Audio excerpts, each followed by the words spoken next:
Alors, l'Algérie va nous amener tout naturellement au pays voisin, c'est-à-dire le Maroc, donc Le grand voisin. que vous connaissez bien, Bernard Lugan, et auquel vous consacrez donc cette histoire du Maroc des origines à nos jours, publiée aux éditions Ellipse, hein. Un livre dans lequel on retrouve les qualités qui caractérisent vos ouvrages, c'est-à-dire une densité d'informations très importante, mais ce qui va de pair avec une clarté dans l'expression tout à fait didactique, et le tout accompagné par un appareil de cartes, alors tout à fait remarquable. C'est très rare dans ce genre d'ouvrage de bénéficier de cet apport très important sur le plan pédagogique pour ceux qui entendent vraiment étudier en profondeur l'histoire d'un pays, ici en l'occurrence le Maroc. Alors, Tous mes livres ont un appareil de cartes et moi j'ai une formation de cartographe également, parmi les multiples cordes à mon arc, et je vais toujours privilégier la carte. Mais non pas la carte telle qu'on la voit trop souvent, qui embrouille la question, mais la carte qui au contraire fait la synthèse de la question. Une carte très simple, très claire, mais qui explique ou qui permet d'ancrer certaines idées. Et moi, je travaille toujours avec des cartes. C'est fondamental. Et dans ma revue L'Afrique réelle, tous les articles sont illustrés de cartes en couleur, parce que j'ai la chance de travailler sur Internet et par PDF. Donc là, je peux vraiment faire des cartes en couleur, et c'est très utile très utile. Une question à propos de votre ouvrage, Bernard Lugan. Monsieur Lugan n'avait-il pas déjà écrit une première histoire du Maroc avant celle qui vient de sortir? Alors oui, mais c'est pas le même livre. C'est pas le même livre pour une raison très simple, c'est que une quinzaine d'années, je crois. Ma précédente histoire du Maroc est sortie en 1989. Ah bon, en effet. Réédité 20 ans. réédité tel quel en 2000. Sans correction, parce que l'éditeur de l'époque était tellement radin qu'il n'a pas voulu actualiser, parce que ça coûtait trop cher. Donc j'ai ressorti la même édition, donc sans pouvoir actualiser. C'est un livre totalement différent. Pourquoi? Parce que entre la fin de la décennie 1990 et aujourd'hui, l'historiographie a considérablement avancé. Elle a avancé dans plusieurs domaines, notamment dans le domaine de l'histoire ancienne, du Maroc avant le Maroc. Il y a eu des découvertes formidables qui ont été faites quant à la réalité de l'implantation romaine, quant à la réalité du christianisme, on en parlera tout à l'heure. Également, pour ce qui est de toute la période pré-protectorat, la grande histoire marocaine, parce qu'il y a eu énormément de travaux par les collègues marocains, et les jeunes collègues marocains qui ont soutenu des dizaines de thèses. Et je rends toujours un hommage très vibrant à l'université marocaine, parce que les Marocains ont conservé le grand côté qui était le grand côté universitaire français, qui n'existe plus en France. C'est-à-dire qu'ils ont conservé cette excellence avec les thèses de doctorat. Ils ont conservé les grandes thèses. Alors qu'en France, maintenant, on fait des petites thèses qu'on bâcle en 3-4 ans, genre PhD américain. Ils ont conservé ces grandes thèses qui permettent vraiment d'être exhaustifs et de renouveler en profondeur un sujet. Et il y a eu des découvertes formidables qui ont été faites par les historiens marocains, notamment sur le rôle de la mer au Maroc. On pensait que le Maroc était tourné dos à la mer, mais pas du tout. Au XIXe siècle, il y avait le dos tourné à la mer. Mais au XVIIe, au XVIIIe et même avant, le Maroc était une puissance maritime. Le Maroc, l'histoire a totalement changé également, parce que quand j'ai écrit mon livre dans les années 90, nous étions en plein règne du roi Hassan II, et toute la période contemporaine a totalement été bouleversée. Il y a eu la question du Sahara, il y a eu le changement d'orientation de la politique marocaine, il y a eu la refondation de la monarchie marocaine. Et je reviens toujours aux découvertes historiographiques, ce qui fait que ce n'est plus du tout le même livre. Alors bien sûr, on va retrouver les Almohades, les Almoravides, etc. Et même là, il y a eu des découvertes formidables, parce que là, ce sont les historiens espagnols qui ont beaucoup travaillé sur la question. Et j'ai intégré l'historiographie la plus contemporaine. Non, c'est un livre totalement différent de celui que j'avais écrit il y a 25 ans. Comme mon histoire d'Afrique du Sud, d'ailleurs. L'histoire d'Afrique du Sud que j'ai publiée il y a 1 an est une histoire totalement différente de l'histoire que j'ai publiée en 1986, parce qu'il y a toute une dimension ethnique qui n'apparaissait pas à l'époque et que j'ai intégré sur la longue durée et qui ne se trouvait pas dans le livre. Et puis c'est un pays qui a totalement changé. Le Maroc de Mohamed VI a autant changé par rapport au Maroc d'Hassan II que l'Afrique du Sud de l'époque de Botha par rapport à l'époque de Zuma. Et l'évolution politique a fait que se sont ouverts des champs de recherche historique en amont. Et ces champs de recherche historique, totalement inconnus en France, je les ai intégrés dans mon livre. Et puis je crois que vous avez fait une part importante, vous avez laissé une part importante à la question du Sahara occidental, qui est une pomme de discorde évidemment permanente entre Maroc et Algérie. Nous aurons l'occasion donc d'en parler. En tout cas, ce que vous nous dites là, évidemment, nous met l'eau à la bouche, puisque toutes ces nouveautés, toutes ces lectures différentes du passé marocain, on va vous demander de nous éclairer évidemment à leur sujet. Et vous avez commencé à évoquer tout à l'heure la période antique. Alors pour ce qui est de la Mauritanie avant la conquête romaine, quels sont les éléments nouveaux qui ont été mis en lumière au cours des dernières décennies? Eh bien, premier élément, un royaume de Mauritanie existait. Deuxième élément, les Romains n'ont pas fondé Volubilis. Volubilis existait avant Rome. Rome a développé Volubilis, mais Volubilis était une des capitales du royaume de Mauritanie. Troisième grande nouveauté, qui est vraiment très importante, l'on nous dit la division du Maghreb en 3 pays, Tunisie, Algérie, Maroc, est totalement artificielle, sauf bien entendu le Maroc. Pas du tout. Nous sommes très exactement dans le prolongement des grands royaumes berbères. Les grands royaumes berbères, avec le royaume des Massiles, l'actuelle Tunisie, moins Carthage, le royaume des Macéciles, c'est-à-dire entre la Tunisie et la rivière Moulouya, et puis le royaume des Maures, l'actuel Maroc. Donc il y a une entité qui existe à l'époque pré-romaine, une triple entité qui va disparaître ensuite à l'époque post-romaine, à l'époque musulmane. Parce que la seule entité qui va se maintenir, ça va être le Maroc. Tandis que l'Algérie va disparaître. La Tunisie aura une évolution un peu bâtarde, mais c'est une autre discussion. Et c'est une réalité qui est fondamentale. Alors, autre élément tout à fait intéressant, nous avions sur les limites de l'implantation romaine, on a dit beaucoup de choses. Maintenant, nous commençons à être bien renseignés.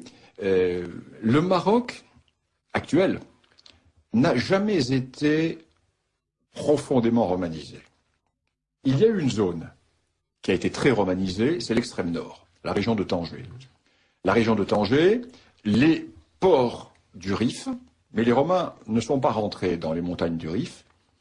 Une petite partie du littoral atlantique, avec quelques points d'escale, comme Lixus, comme Tamoussida, comme Salah, peut-être Mogador. Qui était d'anciens comptoirs carthaginois. Oui, qui étaient pour la plupart des comptoirs carthaginois.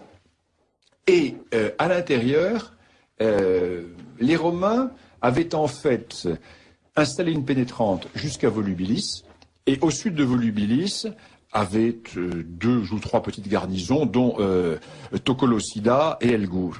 Et ce qui est frappant, c'est de voir qu'à l'ouest de Volubilis, à l'est de Volubilis, tout le Moyen Atlas est inconnu des Romains, la vallée de la Moulouya est inconnue des Romains, et les Romains ne passaient pas de leur zone de l'actuelle Algérie à l'actuel Maroc par voie de terre, mais par voie maritime. Ouais. Très rapidement, dès le IIe siècle. Ce qui fait que très tôt, Rome va se replier sur, même pas le Maroc utile, sur la partie du Maroc qui flanque les Espagnes. C'est-à-dire que la présence romaine va s'installer sur le littoral du Rif jusqu'à Tingi, d'où la Mauritanie tingitane, Tingi, pour couvrir le flanc sud de l'Espagne. Et entre à peu près Alger, actuel, à peu près grosso modo, et l'actuel Maroc, mais c'est une zone qui va être très largement abandonnée. Abandonnée à qui? Dès le IIe siècle, aux tribus berbères nomades, qui poussent vers le nord, qui poussent des irruptionnes, qui poussent des mouvements vers l'intérieur du pays. Et la présence romaine va être excessivement dense dans l'actuelle Tunisie, dans l'est de l'actuelle Algérie, zones qui vont être profondément christianisées, alors que toute la partie de l'actuel Maroc va être très peu touchée par la christianisation. Par exemple, nous savons qu'au IVe siècle, il y a environ 550 à 600 évêchés, 550 à 600 évêchés entre Benghazi et Tanger. Mais dans l'actuel Maroc, il y en a deux. Seulement deux. Parce que cette zone n'est pas christianisée. Les Berbères vont passer directement du paganisme à l'islam. Et ce qui n'était pas le cas dans l'actuelle Algérie, ce qui n'était pas le cas dans l'actuelle Tunisie. D'ailleurs, ce qui est tout à fait frappant, y a-t-il un lien de cause à effet? Je ne sais pas. L'historien se borne à constater cela. C'est que, à aucun moment, les Berbères marocains ne vont combattre l'islam. Ils vont se rallier tout de suite à l'islam. Mais un islam particulier. Ils vont le mettre à leur sauce. Tandis que les Berbères d'Algérie, donc les Kabyles, vont lutter contre l'islam. Et ils vont lutter pendant un siècle. Ils vont se regrouper, ils vont mener la vie dure, ils vont plusieurs fois chasser, aidés par les Byzantins, ils vont plusieurs fois chasser les arabo-musulmans qui vont s'installer à Kérouan, qui vont pousser des raids de plus en plus profonds. Tandis qu'au Maroc, nous sommes très mal renseignés sur la question, mais nous n'avons pas de traces de résistance berbère à l'islam. Parce que les conquérants arabo-musulmans qui arrivent dans l'actuel Maroc vont avoir l'intelligence de comprendre que le monde berbère marocain est un monde qu'il vaut mieux ne pas se braquer, et ils vont laisser les Berbères marocains vivre leur vie traditionnelle, et ils vont simplement leur demander l'adhésion à l'islam. Vont arriver les Arabes physiques et ethniques plus tard. Et ce sont d'ailleurs ces Berbères marocains, ceux du Rif, qui vont fournir les contingents de la conquête de l'Espagne à partir de 711. Ils vont passer du paganisme à l'islam, conquête des Espagnes. Et ce phénomène est tout à fait intéressant parce que les Arabes vont arriver beaucoup plus tard et le premier royaume marocain, le noyau du premier royaume marocain, va être fondé pourtant par un Arabe, Idriss. Idriss, qui est un Alide, qui est un membre de la famille du prophète, qui est obligé de fuir l'Arabie au moment des persécutions alides, et qui va se réfugier. Alors son frère va s'installer à Tlemcen, et lui va s'installer à Volubilis. Et là, il va avoir, ou la chance, ou le hasard, on ne sait pas, il va s'installer au cœur de la confédération berbère qui tient tout le nord du Maroc. Et la tribu des Berbères qui le reçoit était une tribu qui était originaire de Kabylie. Et cette tribu avait migré, s'était installée dans la région, et cette tribu va donc l'accueillir, et Idriss va, à partir de cette tribu, fonder le premier noyau de l'État marocain. Mais il n'y a pas d'Arabes ethniques à l'époque au Maroc. Idriss meurt, est empoisonné, son fils, donc Idriss II, qui est donc un métis d'Arabes et de Berbères, va vouloir se dégager de l'emprise de la tribu berbère, sont les Maghraouas, et de son beau-père, et il va quitter Volubilis, Walili, en arabe, et il va fonder la ville de Fès. Et il va faire venir au Maroc le premier noyau de population arabe, et qui ne vient pas d'Arabie, qui vient d'Espagne. Il fait venir des Arabes, non pas des Berbères, mais des Arabes qui sont en Espagne, et qui vont constituer son premier marzen, sa première administration, ses premiers gardes du corps. Et une évolution va se produire qui est tout à fait intéressante, parce que le monde berbère demeure totalement authentique encore à cette époque. Le monde berbère marocain va demeurer totalement authentique jusqu'au XIIIe siècle, jusqu'au XIVe siècle même. Et ce monde berbère marocain, qui a accepté l'islam d'entrée de jeu, va paradoxalement refuser l'arabité. Et il va jouer de l'islam contre les Arabes. Alors, suivez-moi bien. Suivez-moi bien. Les Berbères marocains vont être systématiquement des dissidents religieux, tant que ça va les arranger. C'est-à-dire qu'ils vont chaque fois épouser les dissidences religieuses qui affaiblissent le califat, vu comme la conquête de l'Orient et des Arabes. Mais l'islam ne les dérange pas. Mais la présence arabe, oui. Et ils vont ainsi embrasser l'hérésie kharidjite. Les Berbères sont des kharidjites. Ils vont être kharidjites. Alors qu'est-ce que le kharidjisme? Alors ne rentrons pas dans les détails philosophiques et religieux du kharidjisme, ça ne nous intéresse pas. Je ne veux pas d'histoire des religions. Voyons l'aspect politique du kharidjisme. Qu'est-ce que le kharidjisme? Le kharidjisme, c'est la négation du califat héréditaire. Qu'est-ce que l'enseignement traditionnel des califes d'Orient? C'est de dire, nous, tribus arabes, qui avons reçu le message de Dieu par l'intermédiaire du prophète, le dernier, le sceau des prophètes, nous sommes donc les tribus qui sont les tribus aristocratiques détentrices de ce message. Donc, le monde musulman nous appartient. Et la direction du monde musulman doit appartenir aux descendants de ces familles, qui sont les familles de la Mecque, Médine, etc. Et pour eux, l'islam, l'ensemble des zones conquises, qui ne sont plus arabes très tôt, elles vont être syriennes, elles vont être perses, elles vont être asiatiques, elles vont être berbères, elles vont être visigothes, etc. L'ensemble de ces terres est un bien de conquête. Et le califat doit échoir à un membre ou de la famille du prophète ou de ses tribus. Or, les Berbères on dit pas du tout. Non, pas du tout. Là, il y a malentendu. Que dit le Coran? Le Coran ne dit pas que le califat appartient pour l'hérédité aux descendants du prophète. Il dit que c'est le meilleur qui doit gouverner, le meilleur des musulmans, de façon très égalitaire. Tandis que vous avez une vision aristocratique et féodale. Tandis que ça peut très bien être un Nubien, un Berbère, un Andalou, s'il est le meilleur. Il n'y a pas cette hérédité dans la dévolution du califat. Ce qui est le moyen pour les Berbères de se dégager de l'emprise arabe. Donc c'est mortel pour les califes. C'est mortel, parce que ça remet en cause complètement le principe du bien propre. Alors, comment cette rébellion kharidjite s'implante-t-elle au Maroc? Elle s'implante de la manière suivante. Les gouverneurs arabes, le gouverneur arabe du Maroc, a besoin d'argent. Et il demande donc aux Berbères de payer l'impôt, comme les dhimmis, comme les non-musulmans. Et les Berbères disent, mais attendez, pas d'accord, parce que vous ne nous avez pas vaincus.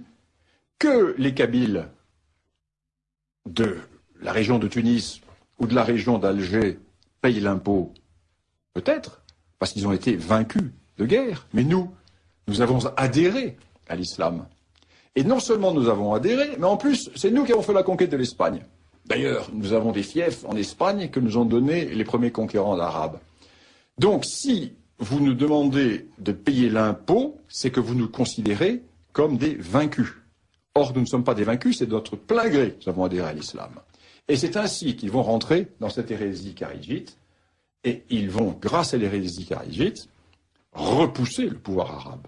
Mais, dès qu'ils auront repoussé le pouvoir arabe, et dès qu'ils seront menacés par des États kharidjites, ils vont revenir à l'orthodoxie, dès lors que le califat ne les menace plus.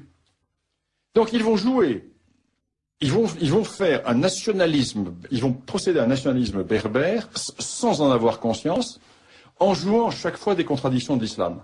Et ça, c'est fondamental. C'est fondamental dans l'histoire de la naissance de l'État marocain. Oui, on voit déjà là se forger une identité particulière sur une base religieuse, mais qui va s'installer ensuite dans la durée sous des formes différentes au fil des siècles. Avec un islam excessivement syncrétiste qui va, dans le monde berbère, garder énormément de traits du paganisme. D'ailleurs, l'islam marocain est un islam avec les moussem, avec les fêtes des saints, les marabouts. Il va y avoir constamment donc, dans l'histoire du Maroc ce tiraillement entre une identité berbère qui va utiliser l'islam pour affirmer son identité berbère et une volonté d'éradication des symboles païens qui demeurent dans l'islam berbère, qui en fait est une politique destinée à faire rentrer les berbères dans le droit commun. Et ceci est fondamental. C'est ainsi que toute l'histoire du Maroc, des premières dynasties, c'est une histoire berbère. Les Almoravides, les Almohades, ce sont des berbères. Et les uns sont des berbères sahariens, les autres sont des berbères de la montagne. Et l'on voit, si vous le voulez, chaque fois des dynasties berbères qui se créent en utilisant telle ou telle forme de l'islam. Alors que, en Kabylie, dans les régions demeurées berbères de Tunisie, dans les régions demeurées berbères de Libye, ce phénomène n'existe pas. Il n'y a pas eu utilisation de la religion par les Kabyles pour résister à l'arabisation. Alors l'arabisation va se faire plus tard. Il est évident qu'elle se fait également par le culte, comme dans la langue arabe. Mais on peut dire que jusqu'au XIIe, XIIIe siècle, le monde berbère marocain est le même qu'à l'époque de Massinissa, et le même qu'à l'époque de Jugurtha, et le même qu'à l'époque du roi Bogude. Oui, finalement, cette arabisation que vous évoquez, elle interviendra donc à partir du XIe siècle avec les invasions hilaliennes. Alors, elle intervient sous les Almohades, qui sont des berbères. Alors, les Almohades sont les berbères de la montagne. C'est Inmel, c'est au-dessus de Marrakech, c'est le Haut Atlas. Ça sont les grandes belles tribus guerrières. Les Masmouda. Les Intata, les Aïd Sérouchet, enfin, les grandes tribus guerrières contre lesquelles nous avons rudement combattu et qui ensuite ont fourni de superbes unités à l'époque, les Tabors marocains, etc. Donc ces grandes tribus guerrières qui vont lutter contre les Almoravides. Alors, qui sont les Almoravides? Ce sont des Sahraouis. Ce sont des berbères du désert. Les Almoravides sont des purificateurs qui considèrent que... Ça y est, c'est toujours ce problème. C'est vrai, je parlais tout à l'heure en première partie de l'AQMI dans ces zones blanches, du désert. C'est toujours là que sortent, dans cette partie de l'Afrique, les fondamentalismes. Le fondamentalisme sort souvent du désert, parce que les gens sont face à d'autres milieux, etc. Donc, ces Sahraouis vont vouloir purifier l'islam occidental en disant mais non, de toute façon, cet islam berbère est un islam du Nord, est un islam païen, l'islam d'Al-Andalus est un islam décadent. Ils reviennent aux sources même d'une religion du désert. Ils reviennent aux sources, et en plus, ils sont dans le désert. Et ils vont donc développer un État impérial, qui est l'empire almoravide, l'empire des deux rives. Mais l'on a l'impression, quand on lit rapidement l'histoire du Maroc, que cet empire almoravide a parfaitement régné sur le Maroc, mais pas du tout. Cet empire almoravide a toujours été menacé au cœur du Maroc même par les berbères de la montagne, qui eux ne veulent pas du tout de cet islam du désert, cet islam purificateur, avec les gens voilés, etc. C'est pas leur islam, cela. Et ils vont, au nom de l'islam, lutter contre les Almoravides. Les Almohades qui sont les réformateurs. Donc ils vont prendre un autre islam fondamentaliste, mais différent, à la sauce berbère, et ils vont liquider les Almoravides. Et les Almoravides s'étaient pas étendus vers l'Est, très peu. Les Almoravides avaient fait cet empire qui partait du Sénégal et qui allait jusqu'au cœur des Espagnes. Les Almohades, eux, vont créer un empire qui va d'abord être un empire nord-africain. Les Almohades vont conquérir toute l'Afrique du Nord. Ils vont s'installer à Kérouan, etc. Et ils vont être confrontés à un phénomène très intéressant, qui est que, en Égypte, les Fatimides, le califat fatimide, va vouloir se venger des Berbères, notamment des Koutama de Petite Kabylie, que viennent faire les Berbères Koutama de Petite Kabylie avec les Fatimides d'Égypte. Tout simplement parce que les Fatimides, la troupe fatimide est une troupe berbère. Parce que le mouvement fatimide va trouver sa force en Kabylie. Et ce sont les tribus de Kabylie, également de l'Ouarsenis. Ouarsenis, Petite Kabylie, Grande Kabylie, qui vont fournir la masse conquérante. C'est une armée berbère qui va renverser le califat oriental et qui va prendre l'Égypte. Et qui va installer un islamisme chiite. Et les Fatimides, qui vont avoir un rôle très délicat, parce que leur troupe est berbère. Et ils délèguent le cœur de leur empire aux tribus berbères, pas du Maroc, de l'actuelle Algérie et de l'actuelle Tunisie. Et l'un de leurs principaux lieutenants se soulève contre eux. Les Fatimides n'ont pas les moyens d'Égypte, n'ont pas les moyens de monter des expéditions contre eux, et à ce moment-là, que se passe-t-il? Une déferlante sort du désert d'Arabie, ce qu'on aura appelé les invasions hilaliennes. C'est-à-dire que des tribus sortent d'Arabie, des tribus guerrières, de nomades pillards, plusieurs dizaines de tribus, déferlent dans le Sinaï, ravagent le delta du Nil, et les Fatimides, pour s'en débarrasser, vont dire l'herbe est plus verte, les pâturages sont plus verts vers l'ouest, allez donc vers l'ouest. Et ils vont orienter vers l'ouest la déferlante hilalienne, qui va prendre deux branches. Et là, on retombe sur la Libye. Une partie va descendre au sud de Sirte, vers Khadamès, vers le Fezzan, et ce sont ces tribus arabes là, qui vont conquérir ces zones, qui vont liquider les Berbères. Il ne reste plus que deux petites poches berbères en Libye, pas loin de la frontière tunisienne, pas loin du Djebel Nefoussa, et également vers le sud. D'ailleurs, à l'ouest, les deux seules zones, à l'ouest de la Libye, les deux seules zones non contrôlées par Kadhafi sont les deux zones berbères. Personne ne l'a vu, parce que bon, c'est pas les incultes de la presse qui peuvent savoir ça. Ce sont les deux zones berbères. Quand ils l'ont vu, ils n'ont pas su l'interpréter. Ils n'ont pas su l'interpréter. Pourquoi? Parce que ces zones ont toujours été en rébellion, car Kadhafi a voulu... C'est un bédouin, Kadhafi, sa tribu est originaire d'Arabie.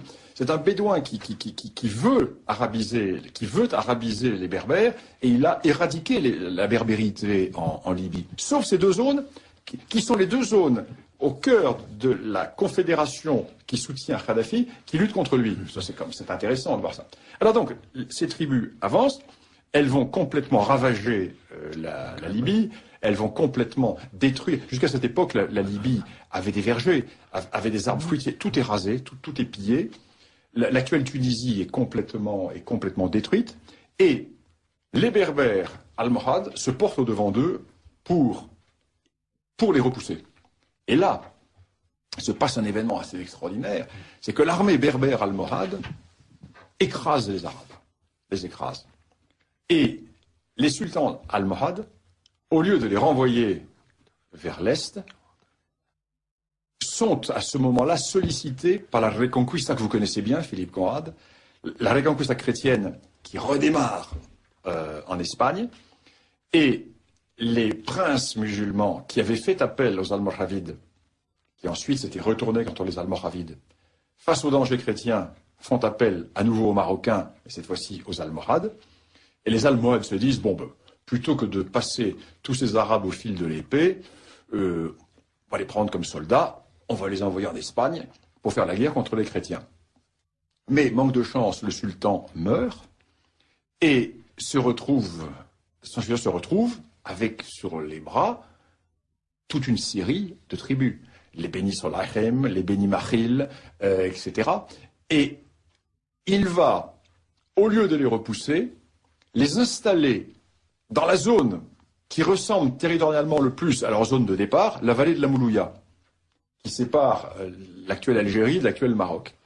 Et ces tribus vont commencer à s'installer dans la zone, à nomadiser, et à partir de ce moment-là, l'élément ethnique arabe est introduit au Maroc. Et cet élément ethnique arabe va poursuivre ses activités bédouines, c'est-à-dire de nomadisation. Ils vont contourner Atlas par la trouée de Taza, et ils vont s'abattre sur les plaines atlantiques. Toute la région des Doukala Les populations des Doukala s'imaginent être arabes. Elles ne sont pas arabes. Il s'agit de populations de berbères qui ont été arabisées. Et le nom des tribus berbères du coin a disparu. Et il y a eu un remplacement de population qui s'est produit, ou une arabisation de ces populations.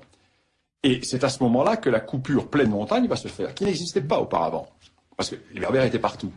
Alors à partir de la fin de du 12e, 13e, accélération au 14e siècle, l'on voit cet élément arabe qui va intervenir dans la vie politique marocaine. Alors cet élément arabe qui va avoir un rôle fondamental, parce que cet élément arabe, à partir du moment où les dynasties berbères vont disparaître, pour être remplacées par la dynastie alawite, qui est une dynastie arabe originaire du Tafilalet, on les appelle également les Filaliens parce qu'ils sont originaires du Tafilalet. Donc les alaouites arrivent d'Arabie, ils sont des descendants du prophète, hein, c'est une famille de shérifs, et ils s'installent donc dans le sud du Maroc, dans la région du Tafilalet. Et à partir du moment où les alaouites vont être au pouvoir, ils vont être en permanence confrontés à un double phénomène. L'État marocain est puissant et il contrôle la plupart du pays. L'État marocain est faible et des dissidences ont lieu un peu partout. Et les tribus arabes vont monnayer leur aide et leur appui contre des avantages. Alors à ce moment-là, on va voir des tribus arabes qui vont s'installer dans la plaine de Marrakech, alors que jusque-là, il n'y en avait pas. Donc, par le jeu de la féodalité, par le jeu des rapports de force, par le jeu des luttes pour le pouvoir, ces tribus vont prendre un rôle de plus en plus important, alors qu'elles sont relativement peu nombreuses au point de vue numérique. Et elles vont jouer un rôle déterminant dans l'histoire du Maroc. Alors, pendant toute cette histoire se déroulait, il y a eu, il faut le rappeler, un changement du centre de gravité. Nous avons démarré avec la dynastie idrisside autour de Fès. On bascule à Marrakech. C'est-à-dire au nord-est, avec les Almoravides d'abord, les Almohades ensuite. Nous passons à Marrakech. Nous passons à Marrakech. Et les Almohades commencent, très long siège de Marrakech, très long siège.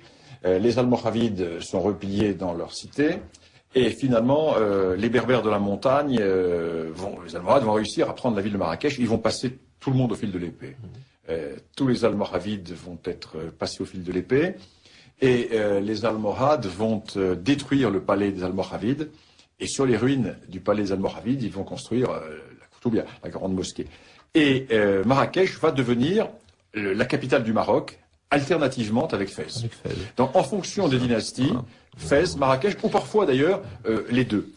À telle enseigne que dans certaines périodes d'anarchie, notamment à l'époque des Beni Ouattas, etc., mais ça c'est ultérieur, l'on distinguera un royaume de Fès et un royaume de Marrakech.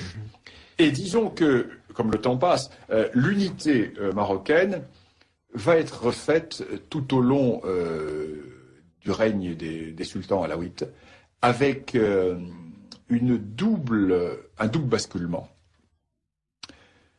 Jusqu'au XIVe siècle, disons même jusqu'à la fin du XIVe siècle, le Maroc est le pont entre l'Afrique et l'Europe. Parce que même si Al-Andalus n'est pas politiquement marocain, les émirs d'Al-Andalus sont totalement tournés vers le Maroc. Parce qu'ils dépendent du Maroc. Ils dépendent économiquement, ils dépendent militairement, etc. Et à partir du moment où la Reconquista se termine, le Maroc se retrouve en rétractation sur la rive africaine. Et le Maroc va reprendre une expansion qu'il a toujours eue, mais qu'il n'avait pas redéveloppée depuis l'époque des Almoravides, vers le sud. Parce que quand vous prenez la carte du Maghreb à l'Aqsa, c'est le Maroc, c'est le Maghreb extrême, le Maghreb occidental, qui est le Maroc, vous avez une grande ligne qui part d'Agadir et qui va jusqu'au Sénégal. Il n'y a pas de désert. Quand on connaît bien la région, et ceux de nos auditeurs qui ont connu cette zone savent très bien qu'il y a le long de l'océan une zone qui fait une dizaine de kilomètres qui n'est pas le vrai désert. notamment dans toute la partie du Sahara occidental, zone que je connais bien, il y a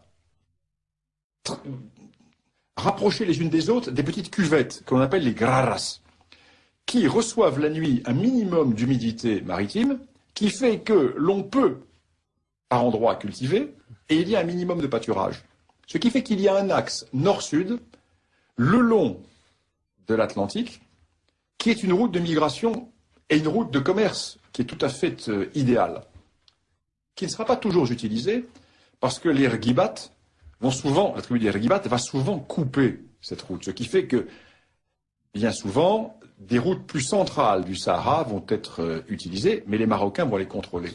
Et les Marocains, à partir du moment où ils se replient sur la rive sud de la Méditerranée, vont redévelopper les axes transsahariens. Et les Marocains vont se trouver dans une géopolitique tout à fait intéressante. Tout à fait intéressante parce que, à partir de la fin du XVIe siècle, arrive un nouveau partenaire, la Turquie, les Ottomans. Et nous allons voir, et c'est là où on voit que les grands peuples n'ont pas d'ennemis éternels, et que les alliances peuvent changer. Au moment où la chrétienté espagnole repousse les musulmans, après que cette chrétienté espagnole eut expulsé les musulmans, nous allons voir l'État marocain et le roi catholique espagnol alliés contre les Turcs. Parce que les Turcs vont déferler sur l'extrême est du Maghreb, ils vont avaler l'actuelle Tunisie, ils vont avaler l'est de l'actuelle Algérie, et là ils vont buter sur la Moulouya. Ils vont buter sur la Moulouya et sur l'alliance militaire entre l'Espagne et le Maroc. Les Espagnols sont installés à Oran, ils ont une base forte à Oran, qui est commandée par un personnage haut en couleur, qui est le comte d'Alcaudete, et les Turcs vont essayer de pénétrer au Maroc, et le comte d'Alcaudete, avec ses piquiers espagnols sortis de la citadelle d'Oran, va prendre les Turcs à revers, pendant que l'armée marocaine va pousser, les Turcs vont être obligés de se replier sur Alger. Et les Turcs ne vont jamais prendre le Maroc. Le Maroc va échapper à la conquête ottomane. Et l'on voit, si vous le voulez, là, une géopolitique avec véritablement un nationalisme qui est capable de faire passer des intérêts de survie en oubliant des querelles, des oppositions, des guerres passées. Il y a un intérêt commun. Et c'est à ce moment-là que la Méditerranée occidentale échappe aux Turcs. Bien sûr, il va y avoir les pentes, bien sûr. Mais les Turcs, à partir de ce moment-là, vont comprendre, bon, ils ne peuvent pas passer en Méditerranée occidentale, parce que l'alliance maroco-espagnole est puissante et ils n'arrivent pas à la casser. Mais ceci est fondamental.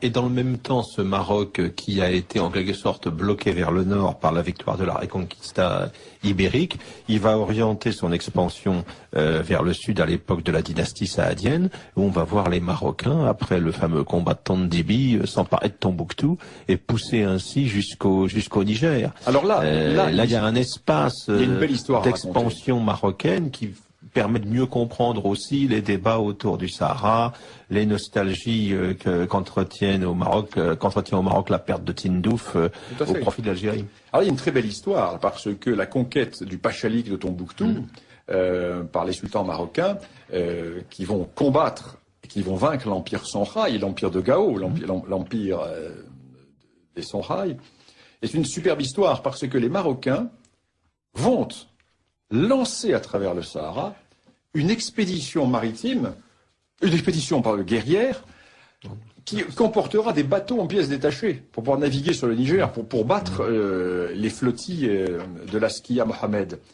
Et cette armée marocaine est une armée très particulière. 8 caïds qui la dirigent, 8 Espagnols. 8 Espagnols renégats, convertis à l'islam. Et la grande majorité de la troupe est une troupe espagnole. En grande partie, mais pas totalement convertie à l'islam. Et pendant toute l'histoire moderne du Maroc, le Maroc va avoir à sa disposition des troupes chrétiennes. À l'époque des Almoravides, il y a une garnison chrétienne avec son curé, son aumônier, à Marrakech. Une garde catalane. Réverter. Et qui va faire souche au Maroc. Alors Réverter, l'histoire de Réverter est une très belle histoire. Réverter est un noble catalan qui est dépossédé par le roi d'Aragon et qui va mettre son épée au service du sultan marocain. Et après sa mort, il a 2 fils.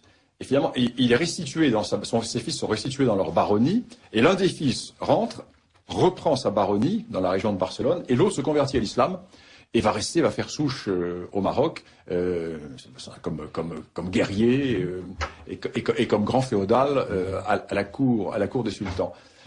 Et pendant toute cette période, il y a une interpénétration très très importante entre l'Espagne et le Maroc, avec à la fois des renégats ou des contingents aragonais, surtout aragonais, qui vont venir ensuite servir au Maroc. Et puis, pendant toute la période médiévale marquée par la Reconquista, on voit aussi des nobles chrétiens qui mettent leur épée au service des différents rois de Taïfas, les petits émirs qui se battent entre eux. C'est l'occasion aussi ensuite de leur imposer le paiement d'un tribut. Mais l'on voit autant d'émirs du côté des chrétiens. Oui. On l'envoie autant d'émirs se mettre du côté des chrétiens. Donc il ne faut pas voir la Reconquista sous la forme, vous Philippe Coin qui avez écrit sur la Reconquista, c'est pas l'image d'Épinal avec un rouleau compresseur qui part des Asturies et qui dit maintenant nous allons repousser les morts jusqu'à Gibraltar. Alors avec le recul sur la longue durée, on peut reconstituer cela. Mais si l'on périodise l'histoire, c'est pas du tout cela. C'est un front mouvant, avec des alliances mouvantes, avec tantôt avance des uns, recul des autres, etc. On peut dire que l'islam espagnol s'est autodétruit très largement, car si l'islam espagnol n'avait pas rompu avec le califat, et si l'islam espagnol ne s'était pas émietté avec les reinos de Taïfas, les chrétiens ont eu vraiment beaucoup de mal à lutter contre un bloc islamique unitaire occupant tout le centre et tout le sud de l'Espagne. La division a beaucoup aidé les chrétiens. Oui, bien sûr. Alors, nous avons évoqué tout à l'heure Fès et Marrakech, mais il y a aussi une autre grande capitale traditionnelle, et je crois que vous avez bonne raison pour bien la connaître, mon cher Bernard. Ah oui, c'est ma ville. C'est Meknès. Absolument. Celle du sultan Moulay Ismaïl, la grande figure de la dynastie alaouite. Le contemporain de Louis XIV. Le grand Moulay Ismaïl. Alors, le grand Moulay Ismaïl, qui est un personnage tout à fait intéressant. J'ai une étudiante marocaine qui m'a fait une très belle thèse du temps où j'étais encore professeur d'université, qui m'a fait une très belle thèse qui avait pour titre Moulay Ismaïl et Louis XIV, la course maritime et l'échec de l'alliance entre le Maroc et la France à l'époque de Moulay Ismaïl et Louis XIV. Très intéressant, parce que Moulay Ismaïl, qui est un politique très fin, a voulu emmener Louis XIV dans son alliance contre des puissances chrétiennes, à la fois contre les Espagnols et contre les Anglais. Et Louis XIV, qui était un fin politique aussi, a laissé croire à Moulay Ismaïl qu'il allait peut-être pouvoir rentrer dans son alliance à la condition que Moulay Ismaïl renonce à la course salétine. Et des ambassades se sont succédées, ont été envoyées les uns les autres, le grand corsaire Aïcha, Pidou de Saint-Olonge, les Français, etc. Et ces ambassades ont été reçues à Saint-Germain, c'était avant Versailles, à Saint-Germain, etc. Et pendant 20 ans, les contacts n'ont jamais cessé, et chaque fois, ils ont buté, la course reprenait, mais on renouait les relations, etc. Jusqu'au moment où il y a eu la succession d'Espagne, et à partir du moment, bien sûr, où le petit-fils de Louis XIV montait sur le trône d'Espagne, il n'est plus question d'envisager un quelconque moment. À ce moment-là, Moulay Ismaïl rompt les négociations avec la France et se tourne vers les Anglais et vers les Huguenots qui vont s'installer, qui vont devenir les partenaires du commerce marocain pendant un certain moment. Moulay Ismaïl qui a véritablement créé l'État moderne marocain. L'État moderne marocain qui va d'ailleurs demeurer jusqu'à l'indépendance, parce que il n'y aura pas de grande évolution dans les définitions de cet État marocain jusqu'au moment où Mohamed V et Hassan II vont entreprendre un certain dépoussiérage de ces vieilles institutions et de cette pratique marzénienne. Mais ceci est tout à fait important à souligner. Oui, alors ce Maroc de Moulay Ismaïl, il va ensuite entrer à partir du XVIIIe siècle dans une phase d'affaiblissement, un peu comparable à ce qui se passe à l'autre bout de la Méditerranée pour l'Empire ottoman, et il va devenir très vite, évidemment, l'homme malade du Maghreb. Il va devenir bien sûr un enjeu pour les puissances européennes. Alors quelles ont été les étapes de la pénétration européenne dans ce Maroc, dans cette extrémité du Maghreb? Ce qui est intéressant, c'est de voir que les Européens et nous Français avons une vision du Maroc qui est la vision du Maroc du XIXe siècle. C'est-à-dire que au XIXe siècle, le Maroc est dans une phase totale de décadence.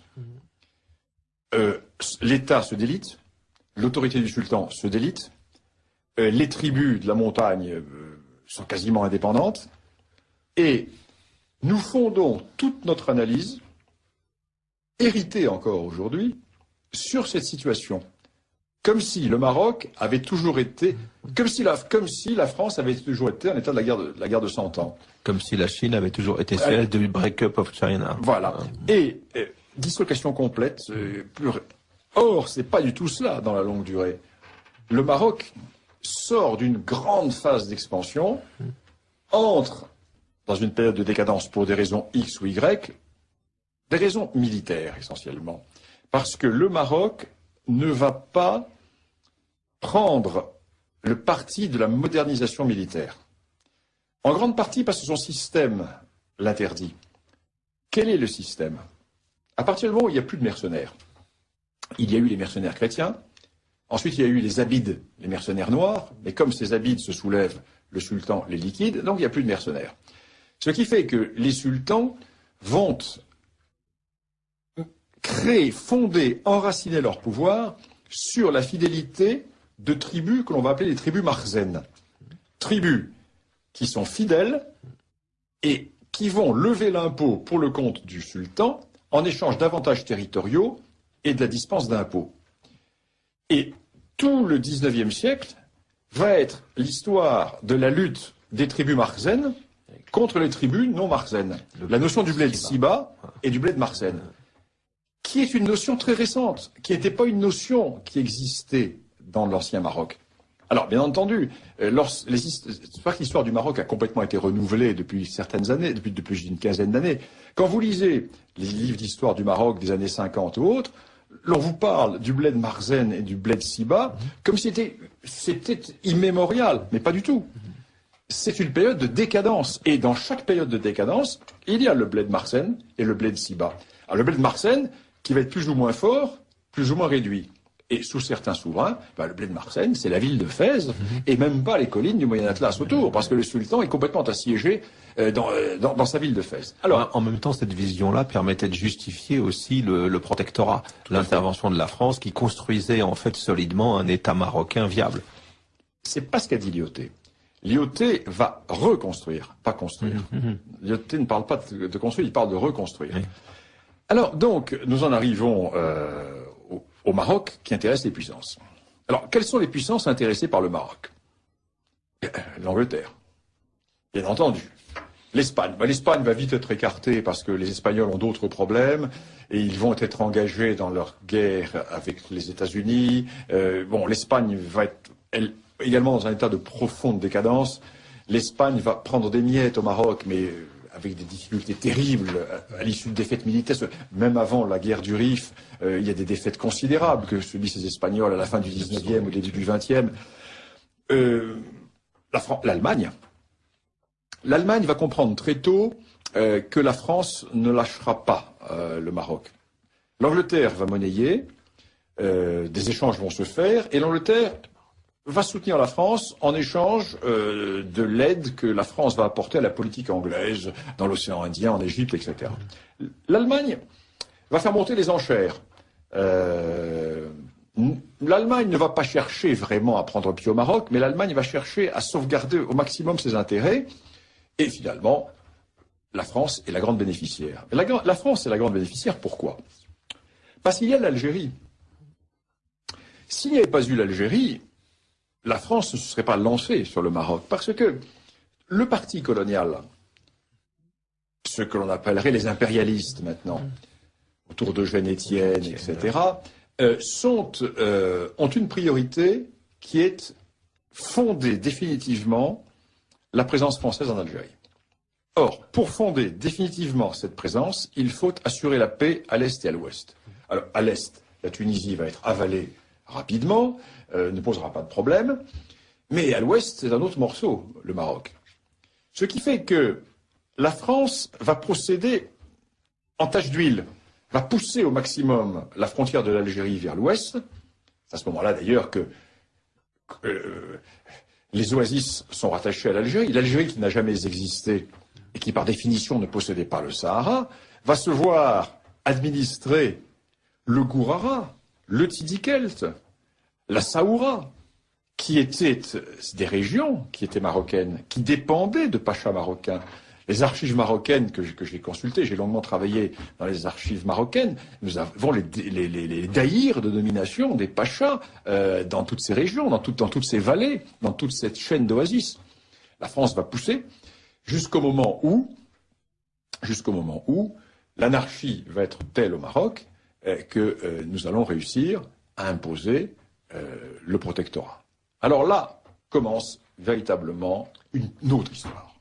Là commence une autre histoire parce que le Maroc va avoir une chance considérable. La chance du Maroc, c'est d'avoir eu l'IOT. Imaginons qu'à la place de l'IOT, il y eut un général républicain borné et jacobin. Le Maroc n'existerait plus aujourd'hui. C'est-à-dire, on aurait fait au Maroc ce que l'on a fait avec l'administration algérienne. Alors en Algérie, tout s'est bien passé jusqu'en 70. Sous l'ancienne monarchie et sous l'empereur Napoléon III, tout s'est bien passé. Parce que, et l'empereur Napoléon III avait bien résumé sa politique, je suis l'empereur des Arabes et des Français. Mais l'Algérie est à la France, mais l'Algérie n'est pas à la France. Et l'administration est une administration militaire, avec les bureaux arabes, etc.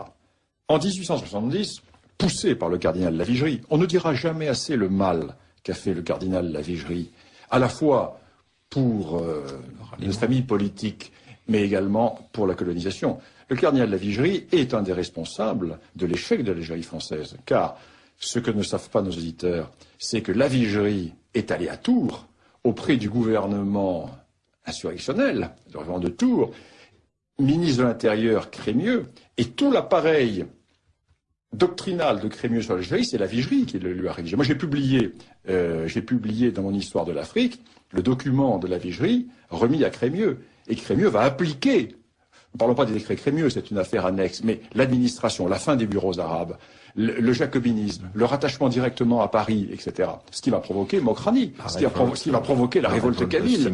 Mokrani, moi j'ai toujours... Ma famille a toujours été fidèle à la France. Le père de Mokrani est un des hommes qui a fourni les contingents pour conquérir Constantine.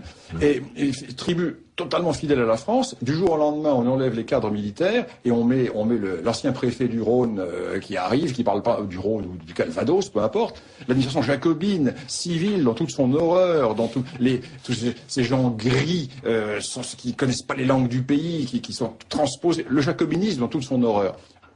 Révolte kabyle, révolte de Mokrani. Mokrani eut parfaitement raison de se révolter. C'est un féodal qui se révolte contre cette médiocratie républicaine. Alors, la chance du Maroc, c'est d'avoir eu l'IOT. C'est d'avoir eu l'IOT, un monarchiste, pas n'importe quel monarchiste, un légitimiste. C'est autre chose. Et traditionnaliste, etc. Et l'IOT qui a fait des bêtises dans sa jeunesse, à ce propos. C'est l'IOT a été un des éléments de la poussée française vers le Maroc. Et l'IOT qui va faire un voyage au Maroc en 1907 avec Regnault, et là, il est sidéré. Parce qu'il connaissait quoi du Maroc, le général Lyautey? Il connaissait les tribus qui faisaient des redzous sur la frontière. Il ne soupçonnait pas cette civilisation. Et il découvre une civilisation. Et ces lettres de Rabat sont extraordinaires. Je les publie dans mon histoire du Maroc. Il écrit ses lettres de Rabat, ses lettres à son ami à Vogoué notamment. Il écrit sa découverte. Donc, quand il va être nommé président général, il va dire « Mon souci est de ne pas algérianiser le Maroc », c'est-à-dire de ne pas appliquer au Maroc l'administration jacobine, mais au contraire de sauvegarder les institutions marocaines, aider le Maroc à franchir le pas de la modernité, aider à reconstruire le pouvoir du sultan. Donc il dira, moi je suis le premier serviteur du sultan. Et il va réussir une politique tout à fait remarquable. Lyautey va constituer une alchimie de politique tribale tout à fait extraordinaire. Et il va réussir à pacifier le Maroc. Et le plus étonnant, c'est qu'il va même réussir pendant la guerre de 14. Parce que c'est un épisode dont on parle très peu. C'est que, au moment où éclate la guerre de 14, ce que les Français appellent la pacification, ce que les Marocains appellent la conquête, est dans une phase véritablement d'accélération. Les grands bastions de résistance ne sont pas soumis encore. Et ce qui est soumis, c'est toute la région du Haut-Atlas de Marrakech, avec les Goundafi et les Glawa qui se rallient à la France très tôt. Mais les grandes tribus, Aïssérouchen notamment, et toutes les tribus qui prolongent le Haut-Atlas vers le Moyen-Atlas, sont en guerre. Je suis dans la région de Taza. Et Lyautey reçoit l'ordre de dégarnir complètement son front, d'évacuer tout l'intérieur du Maroc et de se replier sur Casablanca et Rabat. Et Lyautey refuse. Et Lyautey va évacuer au contraire l'arrière et va garnir les postes sur les frontières. Il dit, j'ai fait la politique de la langouste. C'est-à-dire, je mets la carapace, mais elle est vide. Une carapace vide. Et il peut envoyer donc des régiments entiers, les régiments qui partent se battre en France. Lyautey est appelé donc au ministère de la guerre. Ça se passe très mal. Il quitte pour les raisons que l'on connaît. Il revient au Maroc. Et pendant la deuxième partie de la guerre de 14, il va reprendre la pacification. Et quand la guerre de 14 se termine, le protectorat est plus vaste qu'il n'était avant la guerre de 14. Et ensuite, bien entendu, dans les années 18-20, Lyautey va achever ça jusqu'au moment où va éclater la guerre du Rif. Alors là, la guerre du Rif, c'est véritablement la vengeance de la République envers Lyautey. Parce que Lyautey est surpris. Il est surpris par cette insurrection du Rif. Il savait que des choses se passaient. Lyautey n'aimait pas les Espagnols. Il n'aimait pas les Espagnols. Il n'aimait pas la méthode de politique espagnole. Il ne faisait pas une grande confiance à l'armée espagnole. Il avait raison. Ensuite, il estimera un homme comme Franco, le Tercio, etc. Lyautey ne comprend pas les débandades militaires espagnoles, parce qu'il faut dire que les Espagnols se font étriller pendant la guerre du Rif, mais c'est épouvantable. Alors, il y a un problème qui mérite d'être souligné, et je le souligne dans mon livre, c'est que les Espagnols ont de très bonnes troupes. Ils ont d'excellentes troupes. Mais ils n'envoient au combat que des conscrits non formés. Et ils gardent leurs bonnes troupes en réserve. Et ces bonnes troupes en réserve vont intervenir finalement, puis avec la création du Tercio, c'est Franco qui va sauver la situation, n'est-ce pas? Et quand les bonnes troupes vont arriver, les Rifins vont être bloqués. Mais pendant des années, les Espagnols vont se faire massacrer, mais par milliers, des généraux, des général Silva, c'est des défaites terribles. Alors Lyautey n'a pas le contact, il ne sent pas les Espagnols. À la différence de Pétain. Pétain, lui, va être... c'est une raison de brouille entre Pétain et Lyautey. Et Lyautey est surpris, mais il va reprendre l'initiative. Et il comprend tout de suite, avec les peu de moyens qu'il a, parce qu'il a très peu de moyens. Les moyens vont arriver après avec Pétain. Il a très peu de moyens, et il voit tout de suite que le cœur du dispositif, c'est les tribus de la partie centrale du Rif, qu'il faut absolument détacher d'Abdelkrim. Les Beni Ouriagel. Donc ça, c'est la tribu d'Abdelkrim. Et il va donc jouer là-dessus, et il réussit à reprendre l'offensive. Là-dessus arrive Pétain.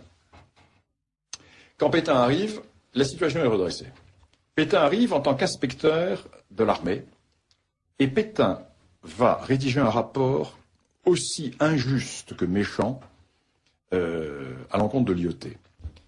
Et il va dénoncer des errements militaires de l'IOT qui ne sont pas des errements militaires, qui sont au contraire la continuation de cette subtile politique tribale.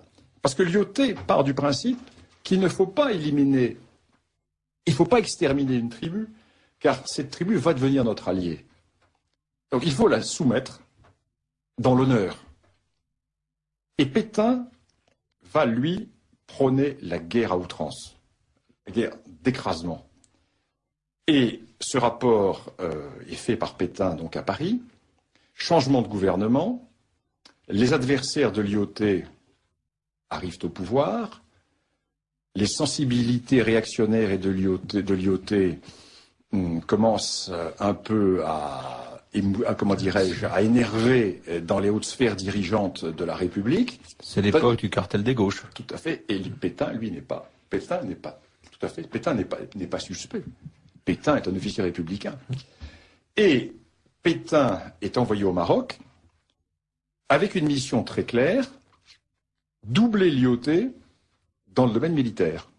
Or, l'IOT dit, mais c'est pas possible, parce que ma position de résident général est une position de chef politique et de chef militaire. Dans cette politique tribale, on ne peut pas être uniquement chef militaire et chef politique. Si vous m'enlevez la direction militaire, c'est le protectorat qui s'effondre. On dit, bon, l'IOT démissionne. L'IOT rentre en France, et Pétain a les mains libres, et Pétain va écraser la révolte du Rif. Mais il va écraser la révolte du Rif avec une guerre totale à l'européenne. Il va recevoir des moyens, l'aviation, etc. Les Rifins sont broyés, détruits, et ça va rester dans les mémoires. Tout à l'heure, vous avez utilisé l'expression refondation de la monarchie chérifienne. Qu'entendez-vous par cette formule? La refondation de la monarchie chérifienne, c'est-à-dire que Hassan II a dépoussiéré, comment dirais-je, toute cette partie du rituel, tout en conservant l'essentiel, l'a modernisé avec une administration territoriale, avec l'équivalent de préfet. C'est Hassan II, le refondateur. Oui, Hassan II, refondateur. Et Mohamed VI, qui, à l'heure actuelle, est dans une phase de grand renouvellement. Alors là, attention, s'il va trop loin, ça peut être dangereux. Il vient de... Mohamed VI a fait une chose remarquable, c'est que il est d'une autre génération que son père, par définition, et au Maroc, le personnel d'État est vieux. Parce qu'on ne met pas à la porte les vieux serviteurs au Maroc. Les vieux serviteurs restent là. Mais le problème, c'est que au XIXe siècle, les vieux serviteurs mouraient à 65 ans, parce que maintenant ils meurent à 85 ans. Ce qui fait il y a plusieurs générations qui poussent derrière. Et donc, alors Mohamed VI a appelé les gens de sa génération au pouvoir. Et il a créé également des instances régionales. Donc, il a créé un début de véritable décentralisation avec des instances régionales qui permettent localement à des jeunes élites de passer aux affaires. Alors qu'auparavant, tout descendait du palais avec les gouverneurs et il n'y avait pas les échelons locaux. Parce que maintenant, il y a des échelons horizontaux locaux, ce qui donne une soupape de sécurité pour des jeunes qui ont besoin d'accéder aux affaires. Et il vient de réformer l'État marocain en annonçant que désormais, puisque le Maroc est une démocratie royale, et il y a des partis politiques, il y a des élections, désormais le Premier ministre sera automatiquement le chef du parti qui aura gagné les élections. Ce qui se faisait depuis quelque temps, mais qui n'était pas inscrit dans les règles ou dans la Constitution. Donc désormais, c'est cela. À mon avis, il ne faut pas qu'il aille plus loin. Parce qu'alors, s'il va plus loin, il risque de mettre en péril l'architecture même du système monarchique marocain. Et à l'heure actuelle, l'on voit tous ceux qui n'osent pas attaquer la monarchie, parce que c'est possible, et qui parlent de européaniser la monarchie, c'est-à-dire, certes, que le roi garde son aspect religieux, commandeur des croyants, mais qu'il abandonne le politique. C'est très dangereux, parce que... La reine d'Angleterre. Oui, mais la reine d'Angleterre, oui, mais l'islam est quand même plus fort que la religion anglicane, a plus d'assises. Et donc, et puis en plus, il est poussé par son cousin, Moulay Hicham, le prince rouge, l'Orléans des Alaouites. Hein. Et donc, oui, j'espère que ce sera pas un Philippe égalité, mais là, on sent que ceux qui n'osent, il y a toujours un courant anti-monarchiste au Maroc, le courant révolutionnaire de l'ultra-gauche marocaine, qui n'ose pas attaquer le roi parce que le Mohamed VI est adoré au Maroc, et puis c'est vraiment une grosse présence, qui essaie de renier ses pouvoirs. On sent la subversion qui est là. Et là, il ne faudrait pas que le roi aille trop loin dans non pas dans les réformes, très important les réformes, mais dans le changement de définition de ce qu'est la monarchie marocaine. Parce que le roi du Maroc est à la fois chef spirituel, il est à la fois chef de guerre, il est à la fois chef de peuple, et il a par la beya, c'est-à-dire l'obéissance, le serment de la beya, il est à la confluence de toutes les tribus du Maroc et de toutes les hiérarchies marocaines. C'est-à-dire qu'on vient lui prêter la beya, le serment d'allégeance. Donc il fait la synthèse autour de sa personne. Si vous enlevez un élément, il reste quoi? Une monarchie à l'occidentale. Une monarchie à l'occidentale, sur le corps social marocain, risque de poser de gros problèmes. Donc là, bon, je n'ai pas de conseil à lui donner, bien sûr, mais ne pas trop céder aux sirènes réformistes. Le Maroc a la chance d'avoir un jeune roi, alors que la Tunisie, l'Algérie et l'Égypte avaient des vieux chefs. Là, c'est un jeune roi qui est adoré, qui est un personnage sacré, qui a réussi, on n'a pas parlé du Sahara occidental, qui a réussi l'achèvement de la politique de son père, parce que le Sahara est marocain et le Maroc ne lâchera pas le Sahara. L'Algérie est en train de mettre les pouces, le Polisario n'existe plus, les derniers responsables importants se sont ralliés au Maroc et le Polisario devient un mouvement mafieux qui va aider l'AQMI, un mouvement qui trafique les divers trafics qui peuvent se faire dans la région. Le Maroc a gagné. Le Maroc est devenu une immense puissance maritime, avec cette façade le long de l'Atlantique. Et si demain on trouve du pétrole, etc., le Maroc peut avoir des opportunités. Alors, le problème du Maroc, c'est qu'il est encore très agricole. Et comme Lyoté le disait d'une façon malicieuse, au Maroc, gouverner, c'est pleuvoir. C'est-à-dire que la pluie conditionne beaucoup de choses. Et l'on voit le PIB marocain en dents de scie en fonction des années, avec des bonnes pluies ou des mauvaises pluies. Et comme le Maroc n'a pas fait sa transition démographique, le Maroc a une surpopulation. Et là, il y a un gros problème. Il y a un problème donc, trop de diplômés chômeurs, une surpopulation. Donc il y a des problèmes. Il y a des problèmes réels. Mais le Maroc est un État-nation, avec des corps d'État, etc., qui fait que le Maroc est mieux armé pour résister. Et les perspectives des relations avec l'Algérie voisine? L'on rêve toujours à l'union du Grand Maghreb. L'Algérie nourrit un complexe, le complexe du parvenu par rapport à l'aristocrate. C'est ça, l'Algérie qui n'est pas un État, qui est une création coloniale. Les Algériens ont toujours jalousé les Marocains. Ils font un complexe d'infériorité à la fois politique, culturelle, et les Marocains leur rendent bien d'ailleurs. Mais c'est un problème, j'allais dire, quasiment psychanalytique entre le Maroc et l'Algérie. Plus qu'un problème politique. Voilà. L'Algérie est ulcérée par l'existence même du Maroc. L'Algérie, qui est un cône fermé sur la Méditerranée, peut pas accepter que le Maroc ait 3000 km de façade maritime tournée vers le grand large, etc. Que le Maroc ait 1500 ans d'histoire, alors que l'Algérie est une création coloniale française. Et le Maroc a perdu des territoires du fait de la colonisation qui sont aujourd'hui algériens. Hein. Alors, je voudrais simplement faire un petit rappel pour les auditeurs qui s'intéressent à l'actualité africaine. Si vous voulez être tenu au courant de mes communiqués, etc., envoyez donc simplement votre nom sur mon fichier mail et je vous mettrai sur ma liste de destinataires des communiqués et autres. Alors, donc bernard-lugan.com, c'est le site de mon blog et vous aurez là le moyen de me joindre. Donc bernard-lugan.com et tout est expliqué. Eh bien, il me reste à remercier les participants à cette émission, Dominique Vénère et Bernard Lugan.